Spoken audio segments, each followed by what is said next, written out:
खबर शामिल करेंगे कराची से। एमक्यूएम पाकिस्तान ने मुतनाज़ा हल्का बंदियों और मरदमशुमारी के खिलाफ एहतजाज और जलसों का फैसला कर लिया है। फरवरी के आखिरी हफ्ते में बाग़ जना में जलसा किया जाएगा, जबकि शहर के मुख्तलिफ मकामात पर एहतजाज भी किए जाएंगे। मज़ीद जानेंगे डॉन न्यूज़ के नुमाइंदे इमरान अहद खान से।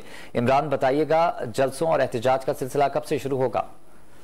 देखिए, बिल्कुल एमक्यूएम पाकिस्तान ने मुतनाज़ा हल्का बंदियों और मरदमशुमारी के खिलाफ जो है वो एहतजाज और जलसों का फैसला किया है। ज़राए ने बताया कि एमक्यूएम की जानिब से जो है फरवरी के आखिरी हफ्ते में बाग़ जना में जलसा किया जाएगा, जबकि शहर के मुख्तलिफ मकामात पे एहतजाज भी किया जाएगा।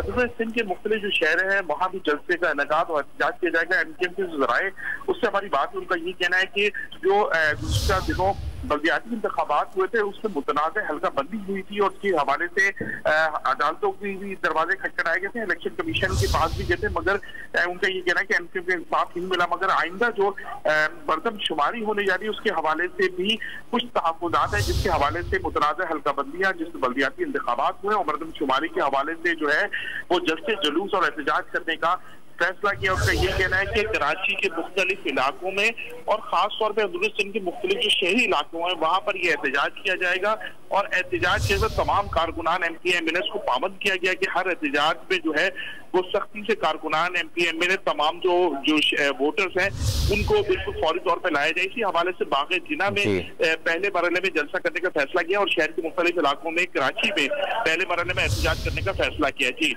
ठीक है, एमक्यूएम की जानिब से एहतजाज का फैसला सामने आया है। इमरान अहद खान, आपने अपडेट किया, आपका शुक्रिया।